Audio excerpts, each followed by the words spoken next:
சர்வவல்லமையுள்ள தேவனாய கர்த்தாவே, வானத்துக்கு பூமிக்கு ஆண்டவரே, இப்போது வேத வசனத்தை வாசிக்கும் போது எங்களுக்கு ஞானத்தையும் கிருபையும் கொடுத்து கர்த்தாவே உம்மிடத்து கற்றுக்கொள்ள கிருபை தாருங்க.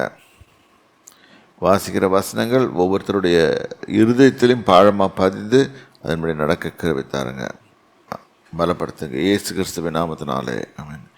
Welcome Alpha. We were reading Deuteronomy 8th chapter. We were meditating on the word of God. Right now let us continue doing that. Deuteronomy 8th chapter verse 1. நீங்கள் பிழைத்து பெருகி. இந்த ஒரு வார்த்தையை தான் நான் சொல்லிட்டு இருக்கிறேன். பிழைக்கணும், பெருகணும். அடுத்தது மூணாவது, கர்த்தர் உங்கள் பிதாக்களுக்கு ஆணையிட்டு கொடுத்த தேசத்தில் பிரவேசித்து. அதாவது காட் நம்மளுக்கு பிளான் பண்ணி வச்சிருக்கிற அந்த திட்டத்தில் பிரவேசிக்கணும். பிரவேசித்து அதை சுதந்திரிக்கும்படி, அவர் எனக்கு வச்சிருக்கிற பிளானை நான் சுதந்திரிக்கும்படி. இதுதான் நம்ம கற்றுக்க வேண்டிய பாடம். இதில் சுதந்திரிக்கும்படி இன்று நான் உங்களுக்கு அது செய்யணும்னா சில காரியங்கள் இருக்குது. இன்று நான் உங்களுக்கு விதிக்கிற எல்லா கட்டளைகளின்படியும் செய்ய ஜாக்கிரதையாக இரு. பாருங்க, தேவன் நம்மளுக்கு ஒரு ஃபோக்கஸ்டு ஐடியா வச்சுருப்பார். இதுதான் உன் வாழ்க்கையில் நடக்கும் அப்படின்னு சொல்லி வச்சுருப்பார். அவருடைய திட்டங்கள், அவருடைய நோக்கங்கள், அவருடைய எண்ணங்கள் நம்முடைய வாழ்க்கையில்.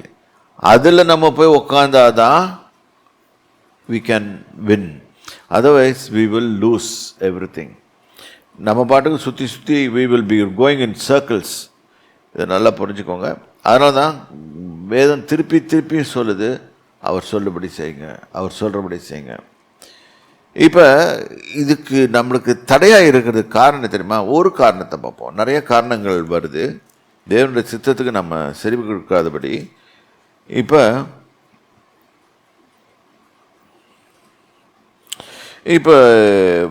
மல்கியா 2ஆம் அதிகாரம் எடுங்க. 9வது வசனத்தில் போட்டிருக்கோம் பாருங்க. நீங்கள் என் வழிகளை கைக்கொள்ளாமல் வேதத்தை குறித்து பட்சபாதம் பண்ணினபடியினால் நானும் உங்களை எல்லா ஜனத்துக்கு முன்பாகவும் அற்பரும் நீசருமாக்கினேன். கேவலமா நம்ம லைஃபை ஒண்ணுமில்லாம பண்ணிடும், எம்டி. இப்ப என் வழிகளை கை கொள்ளாமல், அவர் நமக்கு நியமித்திருக்கிற வழிகளை கை கொள்ளாமல் நம்ம சொந்த வழியை போனால் என்ன ஆகுமா? வேதத்தை குறித்து பட்சபாதம் என்னபடினால நான் உங்களை எல்லாருக்கும் முன்பாக. ரெண்டாவது, டபுள் ஸ்டாண்டர்ட்ஸ். பட்சபாதம்னா அதையும் வாசிப்போம். பட்சபாதத்தை பண்ணும் போது இப்போ நாம் ஊழியக்காரங்களாக இருக்கோம், பாஸ்டர்ஸாக இருக்கோம். இப்போ இந்த காலத்தில் என்ன நடக்குதுன்னு சொன்னால், ஒருத்தன் பணம் வச்சுட்டு வந்தால் அவனுக்கு தனி அட்டென்ஷன், பணம் இல்லாமல் வந்திருந்தா அவனுக்கு தனி அட்டென்ஷன். இது பட்சபாதம். ஸோ எப்படி நம்ம போகிறோம்? ஸோ இதில் தான் பிரச்சனையாகுது. ஸோ பண்ணிடப்படினால் நானும் உங்களை எல்லா ஜனத்துக்கு முன்பாக இல்லாதபடி தூக்கி போட்டுருவேன். அவர் எல்லா ஜனத்தையும் ஒரே மாதிரி தான் பார்க்குறாரு. நம்ம என்னையும் ஒன்றை மாதிரி பார்க்குறாரு, ரோட்டில் போகிற எல்லா ஆத்மாவையும் ஒன்றை தான் பார்க்குறாரு. ஏன்னா அவர் உண்டாக்குனது. இப்போ இந்த வசனத்துக்கு ஏற்றபடி பார்த்தா யாக்கோபுக்கு நேராக போவோம். யாக்கோபு 2ஆம் அதிகாரம் 9வது வசனம். பட்சபாதம் உள்ளவர்களாய் இருப்பீர்களானால் பாவம் செய்து மீறினவர்கள் என்று நியாய பிரமாணத்தினால் தீர்க்கப்படுவீர்கள். பார்த்தீங்களா, அகைன் வருது. இப்போ 2ஆம் அதிகாரம் 1வது வசனத்துலேருந்தே வாசிங்க. இது நான் புதிய ஏற்பாடு தான் எடுக்கிறேன், பழைய ஏற்பாடு எடுக்கல.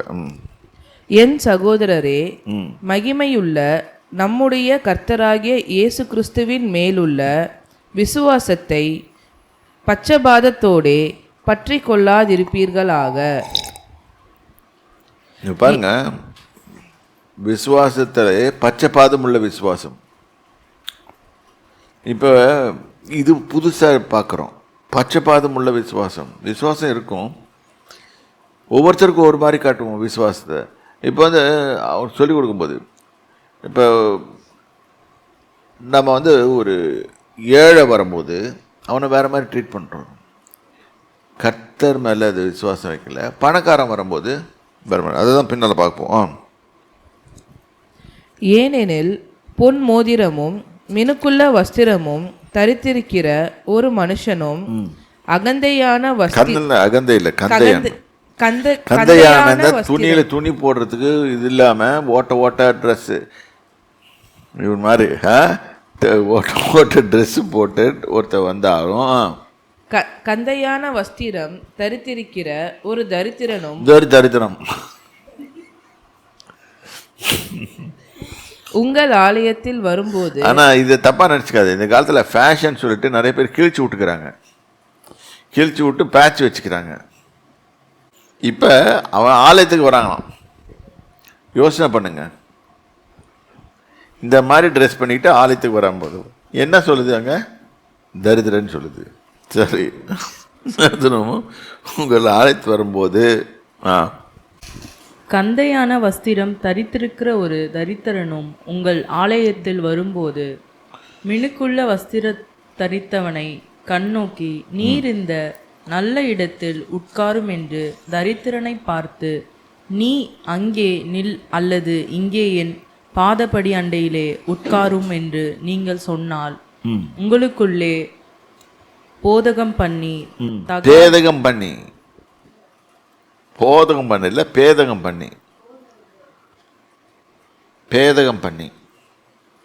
ஓகே, பேதகம் பண்ணி தகாத சிந்தைகளோட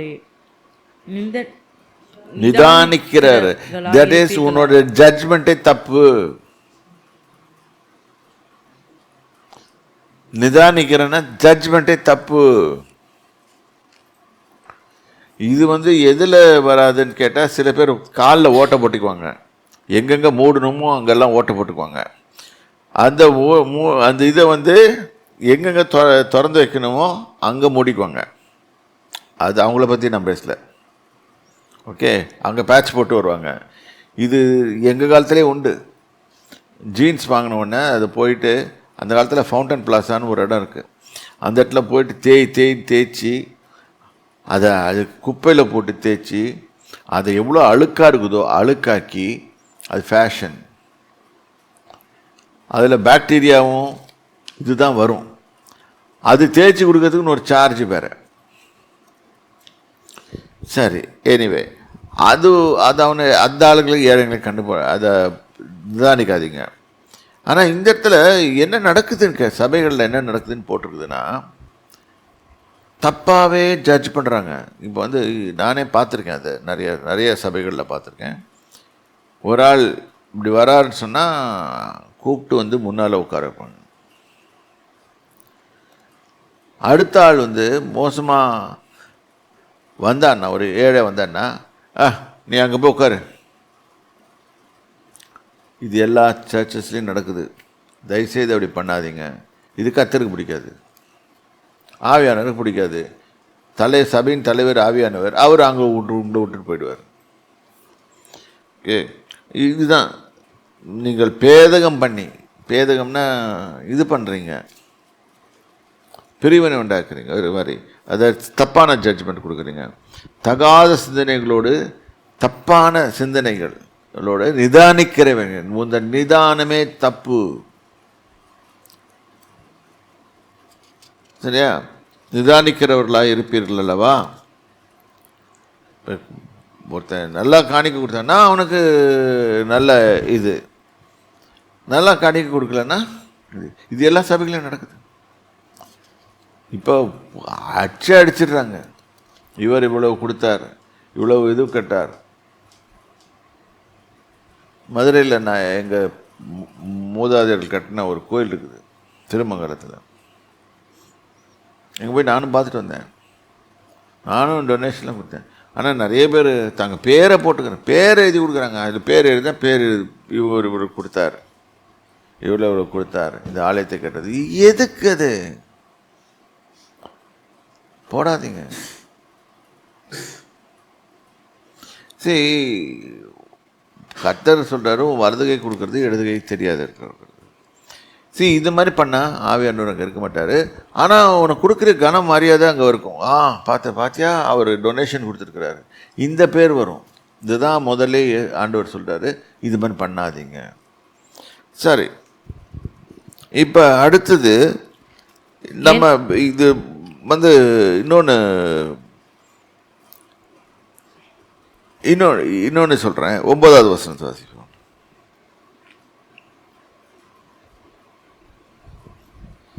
பட்சபாதம் உள்ளவர்களாய் இருப்பீர்களானால் பாவம் செய்து மீறினவர்கள் என்று நியாய பிரமாணத்தால் தீர்க்கப்படுவீர்கள். நியாயப்பிரமாணம் இருக்கு. இப்போ நியாயப்பிரமாணம் சொல்லிட்டு அடையிறாங்களே சில பேர், அவங்களுக்கு இதெல்லாம் புரியாது.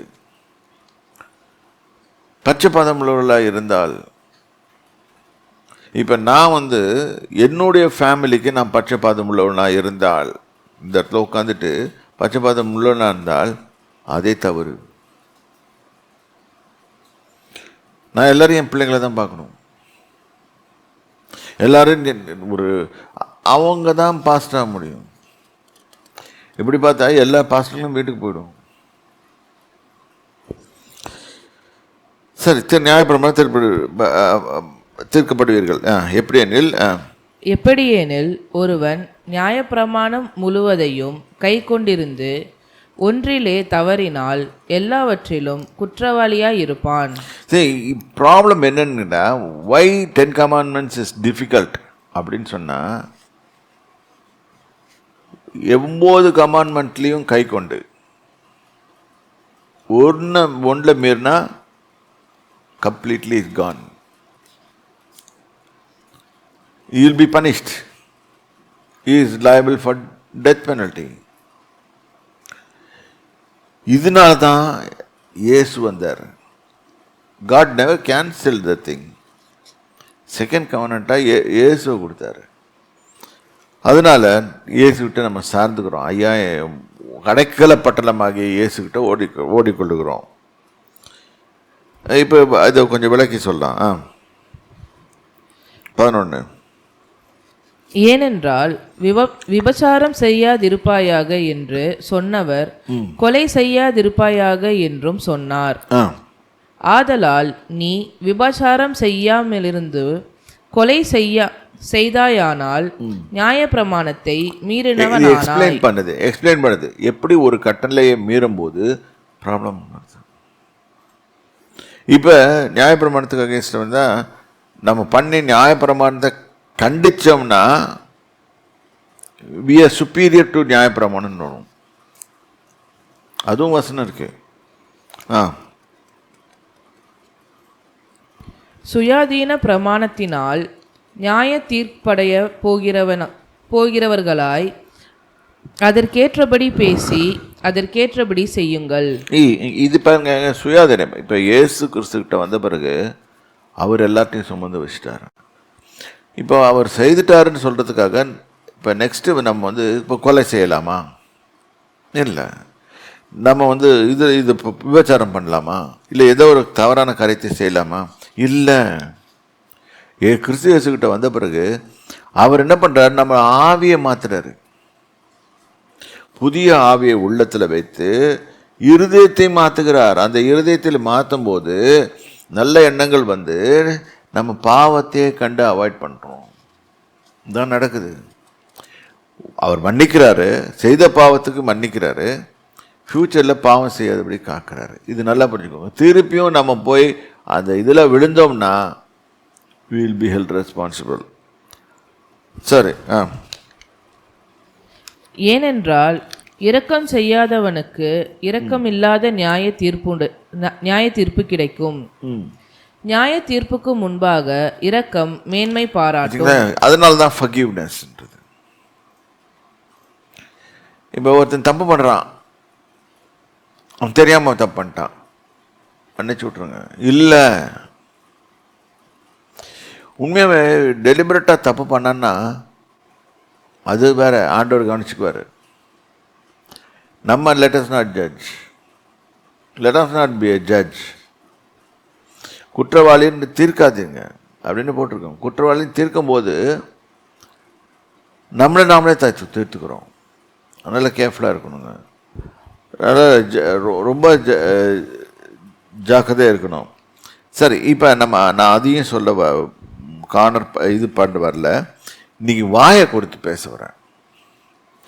நிறைய பேர் வாயில் பேசிக்கிட்டே இருக்கிறோம் இல்லை, வாயில் வடை சுடுறாங்கன்னு சொல்கிறாங்க. அது மாதிரி 3ஆம் அதிகாரம் 1வது வசனத்தில், என் சகோதரரே, அதிக ஆக்கினையை அடைவோம் என்று அறிந்து உங்களில் அநேகர் போதகராகாதிருப்பீர்களாக. பார்த்தீங்களா? அப்படின்னா என்னது? பாஸ்டாவாதீங்க. நிறைய பேர் பாஸ்டாவாதீங்க. இன்னைக்கு என்ன பண்ணுறோம்? நிறைய பேர் பாஸ்டர், நான் அப்போஸ்தலன், நான் நான் ப்ராஃபெட். ஆமாம், ஊழியம் செய்ய வந்துட்டேன். ஊழியம் செய்ய வரும்போதே ரொம்ப கேர்ஃபுல்லாக இருக்கணும். சரியா? அங்கே அங்கே இது இருக்குது. இப்போ என்னாச்சு? போகாத. ஏன்னா ஃபஸ்ட்டு ஜட்ஜ்மெண்ட் அங்கே தான் ஸ்டார்ட் ஆகுது. எந்த ஒரு ஜட்ஜ்மெண்ட்டும் இப்போ ஆக்சுவலாக கொத்தர் கொஞ்ச நாள் முன்னாடி சொன்னார், நியாய தீர்ப்பு தேவனுடைய வீட்டில் தொடங்குது. என்னங்கடா இப்படி சொல்கிறாருன்னு பார்த்தேன். இப்போ பார்த்தா எல்லா கிறிஸ்தவங்களையும் பற்றி வெளியே வருது நியூஸ். எல்லாம் பயங்கரமாக வெளியுது. யார் வெளியே விடுறது? அவங்க மறைச்சி தான் வைக்கிறாங்க, கஷ்டப்படுறாங்க, மறைச்சி கஷ்டப்படுறாங்க. ஆனால் யாரோ ஒருத்தர் வெளியே விட்டுட்டுருக்கிறாரு. அது எவனையாவது ஒருத்தனை கிளப்பி அவன் சொல்லிடுறான். அதனால தான் நம்ம கேர்ஃபுல்லாக இருக்கணும். நீ பாஸ்டர்ன்ற பொசிஷன் எடுக்க போகும்போது ரொம்ப கேர்ஃபுல்லாக இருங்க. ஏனென்றால் ஃபஸ்ட்டு ஜட்ஜ்மெண்ட் உங்களுக்கு தான் வரும். சரி, உங்களில் அநேகர் போதகராக இருப்பீர்களாக. நாம் எல்லாரும் அநேக விஷயங்களில் தகர்கிறோம்.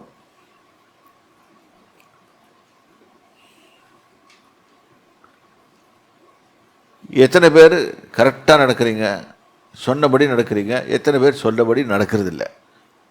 நீங்களே உங்களுக்குள்ளே நிதானிச்சு பாருங்கள். இல்லை, சொன்னபடி நடக்கிறோன்னு சொல்கிறவங்க கை தூக்குங்க. யாரும் தூக்க மாட்டேன்றீங்களே, அப்போ உங்களுக்கே டவுட்டாக இருக்குது. சரி, இப்போ 2வது வசனத்தை வாசிங்க. நாம் எல்லாரும் அநேக விஷயங்களில் தவறுகிறோம். ஒருவன் சொல் தவறாதவனானால் அவன் பூரண புருஷனும். இங்க பார்த்தீங்களா? சொன்ன சொல்லு தவறாதவர் அப்படின்னு ஒரு பாட்டு பேரு. சொன்ன சொல்லை காப்பாற்றும் தேவன் அப்படின்னு பாட்டிக்கிறாங்க. நம்ம என்ன செய்கிறோம்? சொன்ன சொல் தவறாதவன் அவன் தான் பூர்ண புருஷன். பூர்ண புருஷன் ஆஃப் கம்ப்ளீட் மேன் அப்படின்னு கர்த்தர் கணக்கு வைக்கிறாரு. நம்ம ஒன்றும் சொல்கிறதில்ல. கம்ப்ளீட் மேன்னா நல்லா காது போட்டு மீசை வளர்ந்து தாடி வச்சு இப்படியெல்லாம் வருது, அப்படி இல்லை.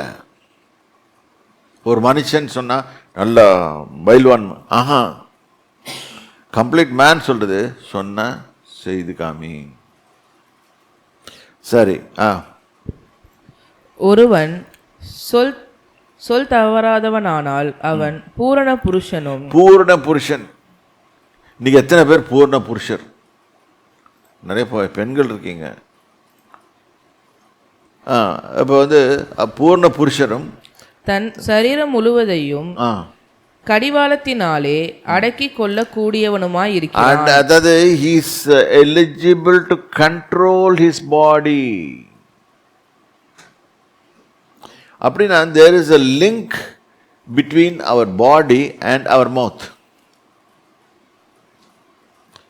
Our mouth changes our body. Direction மாற்றி விட்டுருது. இப்போ நம்ம பாட்டுக்கு நேராக ஓட்டிக்கிட்டே இருக்கிறோம். இப்போ குதிரையை போட்டிருக்கோம், அங்கே போட்டிருக்கோம். கண்ட்ரோல் பண்ணுறது அப்படி தான் போட்டிருக்கோம், குதிரைகளை தான் போட்டிருக்கோம். அதுங்களை கண்ட்ரோல் பண்ணி வைக்கிறோம். நேராக நம்ம கண்ட்ரோலில் இருக்கணும்னு சொல்கிறதுக்காக.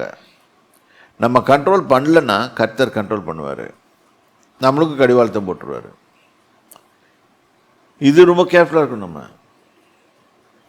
இது எங்கே போட்டிருக்குதுன்னு சொன்னால் சங்கீதத்தில்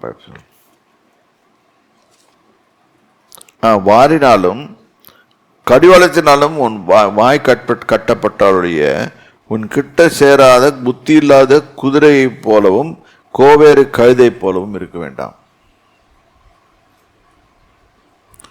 அப்ப அதுங்க கண்ட்ரோல் பண்ண முடியாது. ஒரு பெரிய சைஸ் குதிரையை பிடிச்சி நீங்கள் கண்ட்ரோல் பண்ணி பாருங்க, ஒரு மாதிரி ஆயிடுவீங்க. உங்கள் எனர்ஜி ஃபுல்லாக போயிடும், ஒன்றுமே அதை கண்ட்ரோலே பண்ண முடியாது. பாட்டுக்கு அது மேலே ஏறி போயிட்டீங்கன்னா உங்களுக்கு போய் எங்கேயாவது தள்ளி விட்டுட்டு போயிடும். நம்ம பாட்டு கை கால் உடஞ்சி கிடக்க வேண்டியது. God doesn't want us to live like that. Controlled life. இஷ்டத்துக்கு வாழ்றது இல்லை. அதுதான் இங்கே போட்டிருக்கு. நீ கண்ட்ரோல் பண்ணணும். ஃபஸ்ட்டு அதுக்கு என்ன பண்ணணும்? வாயை மூடணும். நம்ம எத்தனை பேர் வாயை திறக்கிறோம்? வாயை திறத்தா we get caught, trapped. ரெண்டாவது என்ன ஆகுன்னா, வாயை திறந்து சொல்ல விட்டோன்னா அதை செய்யறதுக்கு கடமைப்பட்டிருக்கணும். சும்மா இருக்கிறவனை கூப்பிட்டு நான் உனக்கு இது பண்ணுறேன்னு சொன்னால் என்ன அர்த்தம்? we are bound by that word. அந்த வேர்ட் நம்மளை சுற்றிடும். நம்ம வார்த்தைகள் அவ்வளோ பவர்ஃபுல் உள்ளது. ஏனென்றால் நம் தேவனுடைய சாயலின்படி அவர் ரூபத்தின்படி உருவாக்கப்பட்டபடியால் தேவனுடைய வாயிலிருந்து புறப்பட ஒவ்வொரு வார்த்தையும் வேலை செய்கிற மாதிரி நம்ம வாயிலிருந்து புறப்படுற வார்த்தையும் வேலை செய்யும்.